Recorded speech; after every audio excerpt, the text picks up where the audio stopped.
नमस्कार दोस्तों, मेरा नाम है रोहित खत्री और मैं आपका स्वागत करता हूं मेरे YouTube चैनल जिसका नाम है स्टडी विद रोहित खत्री पर। 8 जून से 14 जून तक के जितने भी इम्पोर्टेंट करंट अफेयर्स थे उन सभी को मिला के मैंने एक वीकली करंट अफेयर वीडियो बनाया है। इससे पहले मैं जून का 1 जून से 7 जून तक के बारे में वीकली करंट अफेयर वीडियो डाल चुका हूँ अपने चैनल पर। अगर आपने वो वीडियो नहीं देखा है तो आप वो वीडियो भी ज़रूर देख लें। तो वीडियो स्टार्ट करने से पहले अगर आप चैनल पर नए हैं और आपने अभी तक चैनल सब्सक्राइब नहीं किया है तो आप चैनल को सब्सक्राइब कर लें और बेल आइकन भी दबाएं ताकि आने वाली वीडियोस आपको समय पर मिले। और वीडियो के एंड में मैंने आपसे एक क्वेश्चन भी पूछा, उसका जवाब आपको कमेंट बॉक्स में देना है। और वीडियो अगर आपको अच्छा लगता है तो आप वीडियो को लाइक भी करें। तो चलिए स्टार्ट करते हैं आज का वीडियो। सबसे पहला सेक्शन हमेशा की तरह इंपॉर्टेंट डेज ऑफ जून। 1 जून को था वर्ल्ड मिल्क डे। तो 1 जून को वर्ल्ड मिल्क डे था। इंडिया अभी जो है लार्जेस्ट मिल्क प्रोड्यूसर बन गया है। दुनिया में सबसे ज़्यादा दूध का जो है उत्पादन करने वाला देश भारत बन गया है। 2 जून को था तेलंगाना फॉर्मेशन डे। 2 जून 2014 2 जून को तेलंगाना जो है भारत का एक नया राज्य बना था, इसीलिए 2 जून को तेलंगाना फॉर्मेशन डे मनाया जाता है। लेकिन यहाँ पे एक और बात जुड़ी है इससे। अगर मैं आपसे पूछूं कि भारत के संविधान में कौन सा आर्टिकल यूज़ होता है अगर हम नया राज्य जोड़ते हैं, भारत के टेरिटरी में नया राज्य जोड़ते हैं या किसी राज्य की सीमाएं बदलते हैं, तो कौन से आर्टिकल का इस्तेमाल किया जाता है? तो उसका आंसर होगा आर्टिकल नंबर 3। आर्टिकल नंबर 3 का यूज़ करके नया राज्य बनाया जाता है या पुराने राज्य की सीमाओं में छेड़छाड़ की जाती है। आगे बढ़ते हैं। 3 जून को था वर्ल्ड बाईसाइकिल डे। 5 जून को था वर्ल्ड एनवायरनमेंट डे। तो इस बार वर्ल्ड एनवायरनमेंट डे की थीम क्या थी? वो थी सॉल्यूशन फॉर प्लास्टिक पोल्यूशन। 7 जून को था वर्ल्ड फूड सेफ्टी डे। तो इस बार के फूड सेफ्टी डे की थीम थी फूड स्टैंडर्ड्स सेव्स लाइव्स। 8 जून को था वर्ल्ड ओशियन डे। तो विश्व महासागर दिवस था 8 जून को। तो जो दुनिया के 5 बड़े महासागर वो कौन से हैं वो मैं आपको बता देता हूँ मैप के जरिए। ये देखिए, दुनिया के 5 बड़े महासागर, पैसिफिक ओशियन, अटलांटिक ओशियन, ये है पैसिफिक ओशियन, ये है अटलांटिक ओशियन, फिर इंडियन ओशियन, सदर्न ओशियन और आर्कटिक ओशियन। ये मैंने आपको जिस सीक्वेंस में बताए हैं इनका एरिया जो है उसी एरिया में ये रैंक भी नहीं, इसी तरीके से इनका रैंक होता है। पैसिफिक सबसे बड़ा होता है, फिर अटलांटिक होता है, फिर इंडियन और फिर सदर्न ओशियन और फिर आर्कटिक ओशियन। तो आप जो है पैसिफिक ओशियन देख रहे हैं, यहाँ भी है और यहाँ भी है। ये एक 3D इमेज है तो यहाँ पे 2D में आपको क्लियर नहीं होगा, तो मैं आपको पैसिफिक ओशियन की अकेले से इमेज दिखा देता हूँ। ये है पैसिफिक ओशियन और दुनिया का सबसे बड़ा ओशियन या बोले महासागर पैसिफिक ओशियन ही है। आगे बढ़ते उनको था world day against child labour. तो 12 जून को world day against child labour था। तो चाइल्ड लेबर से जुड़े या फोर्स लेबर से जुड़े 2 इंपॉर्टेंट आर्टिकल जो हमारे संविधान में है वो मैं आपको साथ के साथ रिवाइज करा देता हूँ। आर्टिकल 23 जो है एक फंडामेंटल राइट है। वो कहता है prohibition of traffic in human beings and forced labour. इंसानों की जो है पहले जो उनको बेचा जाता था या खरीदा जाता था वो अब बंद हो चुका है और जो है इंसानों से जो आप बंधुआ मजदूरी नहीं करा सकते। इसके अलावा आर्टिकल 24 वो कहता है prohibition of employment of children in factories. बच्चों से जो है आप फैक्ट्रीज में भी काम नहीं करा सकते। तो ये दोनों आर्टिकल थे फोर्स लेबर और चाइल्ड लेबर को लेकर। इसके अलावा हमारे संविधान में बच्चों को जो है फ्री शिक्षा, फ्री एजुकेशन के लिए भी प्रावधान है।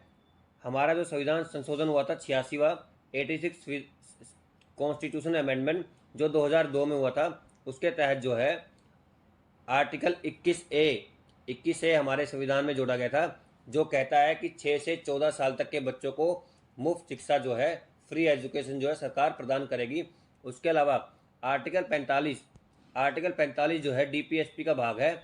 इसके तहत जो है राज्य जो है बच्चों को जो है 6 से 14 साल तक के बच्चों को मुफ्त शिक्षा जो है फ्री एजुकेशन वो देगी। तो ये सभी आर्टिकल जो है मैंने आपको चाइल्ड लेबर से जोड़ के बताए हैं। ये सभी के सभी आपको याद रखने हैं, ये बहुत इंपॉर्टेंट है। आगे बढ़ते हैं। World blood donor day. तो वर्ल्ड ब्लड डोनर डे था 14 जून को। तो ब्लड से रिलेटेड ये क्वेश्चन है तो ब्लड से रिलेटेड जो इंपॉर्टेंट क्वेश्चन जो है अक्सर एग्जाम्स में आते हैं वो मैं आपको साथ के साथ रिवाइज करा देता हूँ। सबसे पहले पीएच ऑफ ह्यूमन ब्लड का पीएच कितना होता है, वो होता है 7.4। यहाँ पीएच का मतलब होता है, पीएच का मतलब होता है power of hydrogen. Study of blood को क्या कहते हैं, वो कहते हैं हीमेटोलॉजी। हीमेटोलॉजी को स्टडी ऑफ ब्लड और ब्लड डिसऑर्डर्स जो है बोलते हैं। उसके अलावा रेड ब्लड सेल्स आपने सुना होगा, इनका कार्य क्या होता है, तो रेड ब्लड सेल जो है carry oxygen from our lungs to the rest of our body, ये हमारे लंग्स से ऑक्सीजन को पूरे शरीर में कैरी करती हैं। रेड ब्लड सेल्स जो है इनका निर्माण शरीर में कहाँ होता है, ये भी क्वेश्चन कई बार पूछा जाता है। तो ये बनती हैं बोन मैरो में। रेड ब्लड सेल्स जिनको एरिथ्रोसाइट्स भी बोलते हैं are made in the bone marrow. हमारे जो ब्लड ग्रुप्स हैं ए बी और ओ, तो इनकी खोज किसने की थी, ये क्वेश्चन भी कई बार पूछा जाता है। ये की थी कार्ल लैंडस्टीनर ने। तो कार्ल लैंडस्टीनर ने हमारे ब्लड ग्रुप की खोज की थी। उसके अलावा आरबीसी की खोज किसने की थी, रेड ब्लड सेल्स की, एंटोनियो वैन लीeuwenhoek ने इसकी खोज की थी। तो सारे क्वेश्चन जो है बहुत इंपॉर्टेंट है, अक्सर एग्जाम्स में ये आते हैं। तो आगे बढ़ते हैं करंट अफेयर्स की तरफ। Which city is chosen most polluted in the world, कौन सा शहर दुनिया का सबसे प्रदूषित शहर चुना गया है, वो चुना गया है लाहौर। लाहौर कहाँ है, पाकिस्तान में। तो पाकिस्तान के पीएम कौन है, वो है शहबाज शरीफ, और उनके प्रेसिडेंट कौन है अभी, वो है आरिफ अलवी। इसके अलावा ये तो पहले थे जो सबसे ज़्यादा प्रदूषित शहर है, पहले नंबर पर लाहौर रहा। उसके बाद की जो लिस्ट है वो भी मैं आपसे शेयर कर लेता हूँ। ये देखिए लिस्ट में जो है पहले लाहौर पाकिस्तान है, फिर होतान जो चाइना का है, भिवाड़ी जो है इंडिया का, दिल्ली वो भी इंडिया का, पेशावर पाकिस्तान, दरभंगा इंडिया। तो ये जो टॉप 10 शहरों की लिस्ट है, इसमें आप देख सकते हैं 6 जो है इंडियन सिटीज़ हैं। उसके अलावा ये थी शहरों की लिस्ट। अगर मैं बात करूँ सबसे ज़्यादा प्रदूषित देशों की लिस्ट जो है वो भी मैं आपसे शेयर कर लेता हूँ। तो उसमें आप देख सकते हैं पहले नंबर पर चैड है। चैड जो है अफ्रीकन स्टेट है। इराक एशियन स्टेट है। फिर पाकिस्तान, फिर बहरीन। इसमें जो है इंडिया की जो रैंक है 8वीं रैंक इसमें इंडिया की आई है। तो सारे फैक्ट आगे बढ़ते हैं। Which is India's first cruise ship, Bharat का पहला क्रूज जहाज कौन सा है, तो ये है MV एम्प्रेस, जो अभी चेन्नई से श्रीलंका के लिए रवाना हो गया है। तो इसमें एक इम्पॉर्टेंट फैक्ट ये भी है कि जो भारत का पहला क्रूज जहाज है, इसको हरी झंडी जो है सर्बानंदा सोनोवाल ने दिखाई है। तो ये कौन है, तो ये है the union minister of ports, shipping, waterways and Ayush. तो ये मिनिस्ट्री जो है सर्बानंदा सोनोवाल के पास है, जिसको बोलते हैं हम लोग मिनिस्ट्री ऑफ पोर्ट्स, बंदरगाह, shipping and waterways and Ayush, जलमार्ग और आयुष मंत्री। ये कौन है, हमारे श्री सर्बानंदा सोनोवाल है। ये पहले असम के जो है CM थे। तो बहुत ही इंपॉर्टेंट फैक्ट है ये भी आप साथ के साथ याद कर लें। आगे बढ़ते हैं। What is the GDP growth rate of India in world bank. World bank ने जो है अभी इंडियन की GDP जो है वो फोरकास्ट की है। वर्ल्ड बैंक के अनुसार भारत की GDP कितनी है, वो रहेगी 2024 फाइनेंशियल ईयर 2024 में इंडिया की जो GDP है उसने 6.3% जो है प्रिडिक्ट की है। इससे पहले वर्ल्ड बैंक ने जो है ये GDP 6.6% प्रिडिक्ट की थी, लेकिन अभी उसने उसको घटा दिया है। तो वर्ल्ड बैंक ने ये GDP जो है ये फोरकास्ट की है। तो वर्ल्ड बैंक के बारे में कुछ इंपॉर्टेंट फैक्ट मैं आपको बता देता हूँ। वर्ल्ड बैंक की जो स्थापना हुई थी वो हुई थी 7 जुलाई 1944 को। वर्ल्ड बैंक के जो हेडक्वार्टर हैं वो है वाशिंगटन DC में। अभी जो वर्ल्ड बैंक के 14वें प्रेसिडेंट चुने गए थे इंडियन थे, वो अजय बंगा जी। और अभी आपको मैं दिखाता हूँ जो इकोनॉमिक्स में जो है इंडियन इकोनॉमिक्स जो है कितने अच्छे हैं और वो कितनी अच्छी पोस्ट पर हैं। आप देख सकते हैं जो वर्ल्ड बैंक है उसके प्रेसिडेंट अजय बंगा है, उसके MD और CFO वो अंशुला कांत है, ये भी इंडियन है। और जो चीफ इकोनॉमिस्ट है वर्ल्ड बैंक के वो है इंदरमीत गिल। तो देख सकते हैं आप तीनों जो है ऊंची जो पोस्ट है उसमें इंडियन ही है। उसके अलावा वाशिंगटन DC में वर्ल्ड बैंक का जो हेडक्वार्टर है, उस वाशिंगटन DC में वर्ल्ड बैंक के अलावा 2 और इम्पोर्टेंट ऑर्गेनाइजेशंस का हेडक्वार्टर है। वो कौन सी है, तो वो है IMF और नासा। IMF और नासा का हेडक्वार्टर जो है वो भी वाशिंगटन DC में है। तो ये भी आप साथ के साथ याद कर लें। आगे बढ़ते हैं। Who has been appointed as the new director general of geological survey of India. भारतीय भू वैज्ञानिक सर्वेक्षण का नया महानिदेशक नियुक्त किया गया। किसे? वो किया गया है जनार्दन प्रसाद को। ये इनकी इमेज है। तो ये जो अपनी जियोलॉजिकल सर्वे ऑफ इंडिया है, इसके बारे में मैं आपको दो इंपॉर्टेंट फैक्ट बता देता हूँ। इसका फाउंडेशन हुआ था 8 मार्च 1851 में और इसका हेडक्वार्टर है वेस्ट बंगाल में। इसके अलावा अभी जो इंपॉर्टेंट अपॉइंटमेंट्स हुए थे वो भी मैं आपको रिवाइज करा देता हूँ। सीबीआई के नए चीफ, ये मैं आपको कई बार बता चुका हूँ, ये है Praveen Sood. Deputy chief of air staff ये है Ashutosh Dikshit. President of swimming federation ये है R N Jayaprakash. President of international basketball federation Asia ये हैं डी के गोविंदराज। अमरेंदु प्रकाश को अभी स्टील अथॉरिटी ऑफ इंडिया का चेयरमैन और एमडी चुना गया था। उसके अलावा Anshumali Rastogi India's representative to global civil aviation organisation. तो ये इंपॉर्टेंट अपॉइंटमेंट्स थी, ये सारी की सारी मैंने आपको एक ही स्लाइड में दिखा दी है। आगे बढ़ते हैं। Which is the second largest steel producer in the world. तो स्टील का दूसरा सबसे बड़ा उत्पादक देश कौन सा है? तो वो बन गया है अपना देश भारत। भारत जो है स्टील का दूसरा सबसे बड़ा उत्पादक बन गया है। तो स्टील का पहला सबसे बड़ा उत्पादक कौन है? ये सवाल भी आपके मन में आना चाहिए, वो है चाइना। इसके अलावा स्टील के अलावा इंडिया जो है अभी लार्जेस्ट प्रोड्यूसर ऑफ मिल्क बना है, पल्सीज और जूट। तो मिल्क, पल्सीज और जूट के मामले में भी इंडिया जो है दुनिया में सबसे पहले स्थान पर है। और इंडिया जो है कुछ चीज़ों में दूसरे स्थान पर है, वो है rice, wheat, sugar cane, groundnut, vegetables, fruit and cotton. तो इन सभी चीज़ों में इंडिया जो है विश्व में जो है दूसरे स्थान पर है उनके उत्पादक क्षमता के आधार पर। आगे बढ़ते हैं। Who is the new state election commissioner of West Bengal. तो वेस्ट बंगाल के अभी नए राज्य चुनाव आयोग चुने गए हैं, वो चुने गए हैं राजीव सिन्हा जी। ये है वेस्ट बंगाल की इमेज मैप में।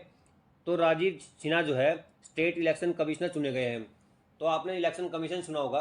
इलेक्शन कमीशन जो है देश में जो है लोकसभा के चुनाव कराती है, विधानसभा के चुनाव कराती है। तो स्टेट इलेक्शन कमीशन क्या करती है? स्टेट इलेक्शन कमीशन कराती है पंचायत के चुनाव, म्यूनसिपैलिटीज़ के चुनाव और लोकल बॉडीज़ के चुनाव। तो इनके आर्टिकल जो है हमारे संविधान में कौन से है वो मैं आपको साथ के साथ रिवाइज करा देता हूँ। आर्टिकल 243 के 243 के जो है वो इलेक्शंस टू द पंचायत है। आर्टिकल 243 ZA ये होते हैं म्यूनसिपैलिटीज़ के इलेक्शन के लिए। उसके अलावा ये वेस्ट बंगाल के चुने गए हैं। तो वेस्ट बंगाल के सीएम है वो है ममता बनर्जी। गवर्नर है CV आनंदा बोस। वेस्ट बंगाल में विधानसभा में 294 सीटें है, 294, लोकसभा में 42, 42 और राज्यसभा में 16।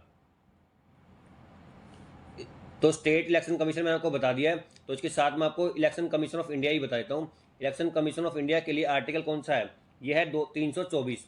और अभी भारत के चीफ इलेक्शन कमिश्नर कौन है? राजीव कुमार। जो इलेक्शन कमीशन है ये 3 मेंबर बॉडी होती है, इसमें 3 लोग होते हैं। एक होते हैं चीफ इलेक्शन कमिश्नर और 2 होते हैं इलेक्शन कमिश्नर। तो टोटल 3 मेंबर होते हैं। चीफ इलेक्शन कमिश्नर है राजीव कुमार और अनूप चंद्र पांडे और अरुण गोयल ये इलेक्शन कमिश्नर है। इलेक्शन कमीशन की स्थापना हुई थी वो हुई थी 25 जनवरी 1950 को। इसी दिन जो है हम नेशनल वोटर्स डे भी मनाते हैं, ये भी इंपॉर्टेंट फैक्ट है। और भारत के पहले चीफ इलेक्शन कमिश्नर कौन थे? वो थे सुकुमार सेन। ये भी आप साथ के साथ याद कर लीजिए। Which country won the ICC test championship. ICC test championship 2023 अभी पूरी हो गई है। उसका फाइनल जो है ऑस्ट्रेलिया ने जीत लिया है, भारत को हरा दिया उसने। तो ये दूसरी ICC टेस्ट चैंपियनशिप थी। पहली किसने जीती थी? वो जीती थी न्यूजीलैंड ने। तो ICC के बारे में कुछ इंपॉर्टेंट फैक्ट मैं आपको बता देता हूँ। ICC की फुल फॉर्म होती है इंटरनेशनल क्रिकेट काउंसिल। ICC की जो फॉर्मेशन हुई थी वो हुई थी 1909 में और इसके हेडक्वार्टर जो है वो है दुबई UAE में। इसके चेयरमैन है ग्रेग बार्कले। आगे बढ़ते हैं। Which country became 4th biggest investor of India. Bharat का कौन सा देश भारत का चौथा सबसे बड़ा निवेशक बन गया है? तो वो बन गया है UAE। तो UAE बन गया है। तो UAE को मैं आपको इमेज में दिखा देता हूँ। ये देख सकते हैं आप, जो ग्रीन पार्ट है ये है UAE। इसके आसपास के देश जो है वो भी मैं आपको बता देता हूँ। उसके ऊपर ये है सऊदी अरेबिया, ये है ओमान, यहाँ नीचे यमन, ये है ईरान, इराक, कुवैत, ये कतर और बहरीन। तो इसके आसपास आप देख सकते हैं ये सभी देश के आसपास है। और ये नीचे कौन सा ओशियन है? तो नीचे यहाँ है इंडियन ओशियन। तो UAE बना है भारत का चौथा सबसे बड़ा निवेशक। तो पहले स्थान पर कौन रहा? पहले स्थान पर रहा मॉरिशियस, दूसरे स्थान पर रहा सिंगापुर और तीसरे स्थान पर रहा US। आगे बढ़ते हैं, who became director general of BSF. तो बीएसएफ के नए महानिदेशक कौन बने हैं? वो बने हैं नितिन अग्रवाल। ये इनकी इमेज है। तो बीएसएफ के बारे में कुछ इंपॉर्टेंट फैक्ट आपको बताता हूँ। बीएसएफ की फुल फॉर्म होती है बॉर्डर सिक्योरिटी फोर्स। बीएसएफ जो है 1965 1 दिसंबर को इसकी स्थापना हुई थी और इसके हेडक्वार्टर कहाँ है? वो है नई दिल्ली में।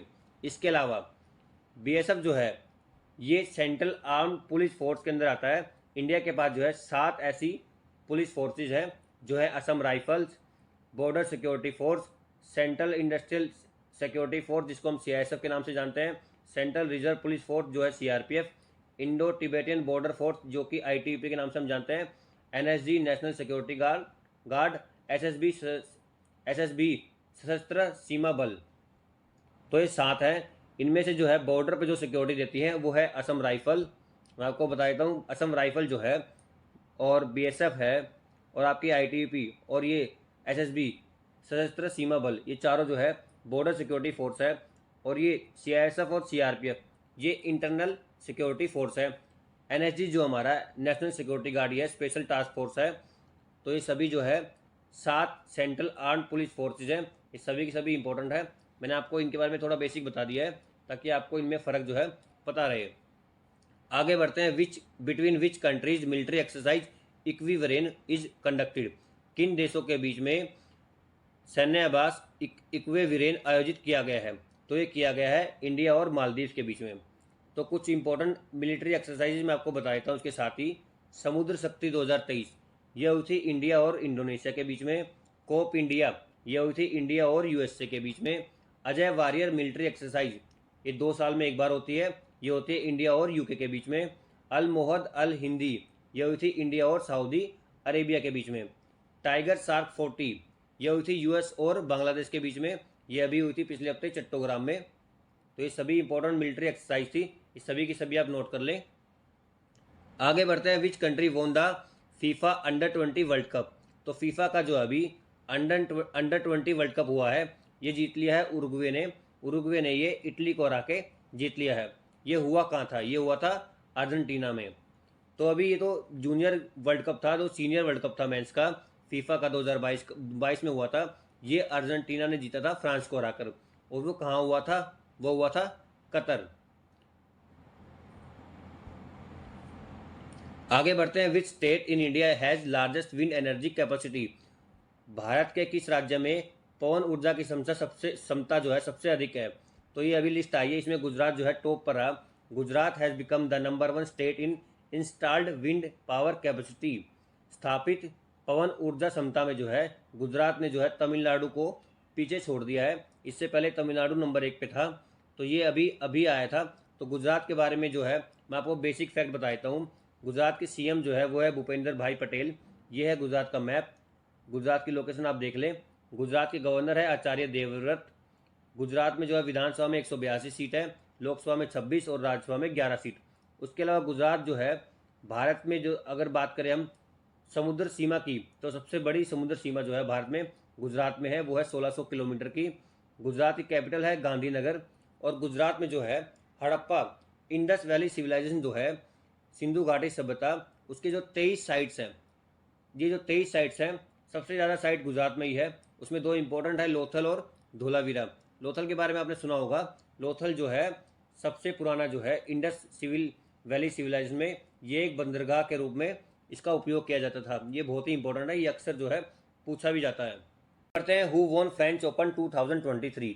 तो फ्रेंच ओपन 2023 ये है, ये किसने जीत लिया? ये जीत लिया नोवाक जोकोविच ने और ईगा स्वातेक ने। नोवाक जोकोविच ने जो है मेंस सिंगल जीता है और ईगा स्वातेक ने वुमेन सिंगल जीता है। उसके अलावा मेंस डबल जीता है इवान डोडिक और ऑस्टिन क्राइसेक ने। वुमेन्स डबल जीता है स्वे सू वी ने और वैन जिन्यू ने। मिक्स डबल जीता है मियो काटो और टीम पुट ने।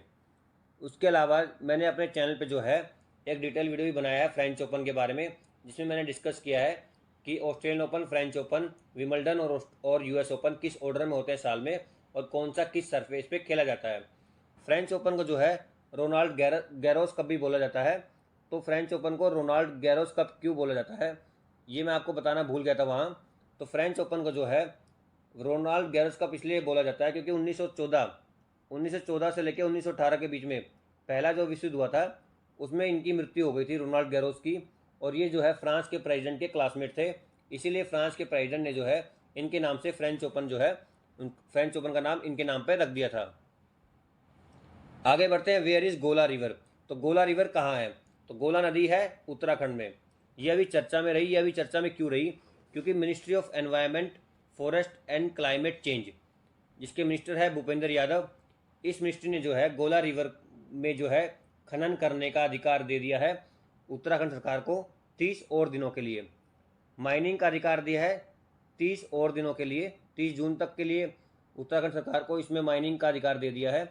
इससे जो है उत्तराखंड सरकार को 50 करोड़ का जो है फ़ायदा होगा। तो गोला रिवर जो है उत्तराखंड में है, इसके बारे में कुछ और फैक्ट मैं आपको बताता हूँ। गोला रिवर जो है ये पहाड़ पानी village of Uttarakhand, originates in the पहाड़ पानी विलेज ऑफ उत्तराखंड, और ये जो है लगभग 500 किलोमीटर की लंबी है। ये जो है आगे जाके जो है रामगंगा से मिलती है। रामगंगा जो है आप जानते हैं गंगा नदी की जो सहायक नदी है। आगे बढ़ते हैं, हु वोन ITTF world championship 2023। International table tennis federation world championship हुई है 2023 की। ये हुई है साउथ अफ्रीका के डरबन में। तो इसको किसने जीता है? टेबल टेनिस में मैं आपको बताता हूँ चाइना का बहुत ज़्यादा दबदबा है, तो ये चाइनीज़ ने जीती है, फैन जेंडोंग ने। तो फैन जेंडोंग जो है वर्ल्ड नंबर 1 खिलाड़ी है। इन्होंने जो है टेबल टेनिस चैंपियनशिप जीत ली है। इन्होंने जो है चाइनीज़ को ही हराया था। सेकंड प्लेस पे भी चाइनीज़ आए थे, जिनका नाम था वान चुगिन ने। तो वान चुगिन को इन्होंने हराया, जो कि वर्ल्ड नंबर 2 खिलाड़ी है। तो वर्ल्ड नंबर 1 भी चाइनीज़ है, वर्ल्ड नंबर 2 भी चाइनीज़ है, तो खिताब तो इनको जीतना ही था। तो वुमेंस का जो टाइटल है वो जीता है सुन यिंगसा ने। सुन यिंगसा भी चाइनीज़ है। मेंस डबल जो है, मेंस डबल आप देखिए, फैन जेंडोग और वांग चुगिन ने जीता है। ये दोनों वर्ल्ड नंबर 1 खिलाड़ी और वर्ल्ड नंबर 2 खिलाड़ी, इन्होंने मिलके जो है मेंस डबल का टाइटल भी जीत लिया है। वुमेंस डबल जीता है चेन मिंग और वांग चीड़ी ने। उसके अलावा मिक्स डबल का जो खिताब है वो वैंग चुगिन और सुन यिंगसा ने जीत लिया है। सुन यिंगसा वही जिन्होंने वुमेंस टाइटल भी जीता था। तो आप देख सकते हैं टेबल टेनिस जो है सारे के सारे खिताब चाइना के खाते में गए हैं। चाइना जो है टेबल टेनिस में जो है बहुत स्ट्रॉन्ग कंट्री है। आगे बढ़ते हैं, who won the ISSF junior world cup. International shooting sport federation, इसका जूनियर वर्ल्ड कप हुआ था। अभी कहाँ हुआ था? सूल जर्मनी में। तो इसमें टॉप किसने किया है? इसमें टॉप किया है इंडिया ने। इंडिया ने टोटल 15 मेडल जीते हैं, जिसमें 6 गोल्ड, 6 सिल्वर और 3 ब्रॉन्ज हासिल किए। उसके अलावा ISSF वर्ल्ड कप, तो अभी जो ये जर्मनी सूल में हुआ, ये जूनियर वर्ल्ड कप हुआ था। सीनियर वर्ल्ड कप हुआ था बाकू अजरबैजान में। इसमें जो है इंडिया ने 4 मेडल जीते, 1 गोल्ड, 2 सिल्वर और 1 ब्रॉन्ज। इसमें इंडिया की रैंक आई थी सेकंड, तो इंडिया इसमें दूसरे नंबर पर रही थी। ये भी आप याद कर लें। आगे बढ़ते हैं, where is the world largest hypersonic wind tunnel build. दुनिया की सबसे शक्तिशाली हाइपरसोनिक विंड टनल कहाँ है? ये बना अभी लॉन्च किया चाइना ने। तो चाइना ने लॉन्च किया। तो चाइना के बारे में कुछ और फैक्ट। चाइना जो है अभी कार एक्सपोर्टर बन गया है फर्स्ट। सबसे ज़्यादा जो है कार एक्सपोर्ट जो है चाइना करता है। जापान को पिछाड़ के ये नंबर 1 पे पहुंच गया है। अभी यूनिकॉर्न इंडेक्स आया था कि कितने इंडेक्स यूनिकॉर्न जो है 2023 में बनाया गया है, उसमें चाइना जो है नंबर 2 पे आया था। पहले नंबर पे रहा था USA अमेरिका, और नंबर 3 पे रहा था अपना देश भारत। और फैंगयून 3 सैटेलाइट ये भी चाइना ने अभी लॉन्च किया था। तो ये सभी फैक्ट चाइना से लेकर थे। आगे बढ़ते हैं, what is OECD forecast for Indian GDP। तो OECD ने जो है 2024 के लिए, फाइनेंशियल 2024 के लिए इंडियन GDP जो है फोरकास्ट की है। OECD ने ये जो 5.9% जो है इसको पहले भी फोरकास्ट कर चुकी थी, लेकिन अब OECD ने इसको जो है 0.1% से बढ़ा दिया है। तो OECD के बारे में कुछ फैक्ट आपको बताता हूँ। OECD की जो फुल फॉर्म होती है वो होती है organization for economic corporation and development. इसका हेडक्वार्टर है पेरिस में, और ये बनी थी 1948 में। OECD जो है पेरिस में इसका हेडक्वार्टर है। तो पेरिस में एक और बहुत ही इंपॉर्टेंट ऑर्गेनाइजेशन का हेडक्वार्टर है, उसका नाम आपको बताना है। उसका नाम है यूनेस्को। तो यूनेस्को का जो हेडक्वार्टर है वो भी पेरिस में ही है, ये आप याद कर लें। आगे बढ़ते हैं, which is the most expensive city to stay in India. तो भारत में जो है रहने के लिए सबसे महंगी जगह कौन सी है? अभी लिस्ट आई थी जिसके तहत जो है मुंबई नंबर 1 पे रही, और न्यू दिल्ली नंबर 2 पर, और चेन्नई नंबर 3 पर। नंबर 4 में इसमें बेंगलुरु रही। और अगर हम बात करें ग्लोबली पूरी दुनिया में, तो सबसे महंगा शहर है हांगकॉन्ग, और नंबर 2 पर है सिंगापुर। आगे बढ़ते हैं, which country has the most digital payments. सबसे ज़्यादा डिजिटल पेमेंट जो है अभी जो है हमारे देश भारत जो है इस रैंक में नंबर 1 पे आया है। डिजिटल पेमेंट करने के मामले में भारत नंबर 1 पर आया है। तो भारत के कुछ और फैक्ट आपको बताता हूँ। आईसीसी टेस्ट रैंकिंग में भी इंडिया अभी नंबर 1 पे आया था। और अभी वर्ल्ड लार्जेस्ट मिल्क प्रोड्यूसर भी हमारा देश भारत बन गया है। यूनिकॉर्न लिस्ट में मैंने आपको बताया था पिछले सवाल में भी, इंडिया जो है नंबर 3 पे आया था। और जीएमआर एयरपोर्ट ये हैदराबाद में है, तेलंगाना में। ये जो है दुनिया का मोस्ट पंचुअल एयरपोर्ट जो अभी चुना गया था। आगे बढ़ते हैं, which state is first in environment performance. तो एनवायरमेंट परफॉर्मेंस में, पर्यावरण प्रदर्शन में कौन सा राज्य प्रथम रहा? तो वो रहा तेलंगाना। तेलंगाना के बारे में मैंने आपको स्टार्टिंग में बताया था। 2 जून 2014 को तेलंगाना फाउंडेशन डे मनाया जाता है। तेलंगाना में इसके अलावा गीता कर्मिकुला बीमा स्कीम अभी लागू हुई थी, जिसके तहत जो ताड़ी बनाते हैं वहाँ के लेबर, उनको 5 लाख का बीमा दिया जाएगा। और तेलंगाना ने जो अभी प्रधानमंत्री जनधन योजना का जो कवरेज है 100% हासिल कर लिया है। ये पहला स्टेट बना है प्रधानमंत्री जनधन योजना का 100% कवरेज हासिल करने वाला। प्रधानमंत्री जनधन योजना ये कब लागू हुई थी, ये भी आपको मैं साथ के साथ बताता हूँ। 28 अगस्त 2014 में प्रधानमंत्री जनधन योजना जो है लागू हुई थी।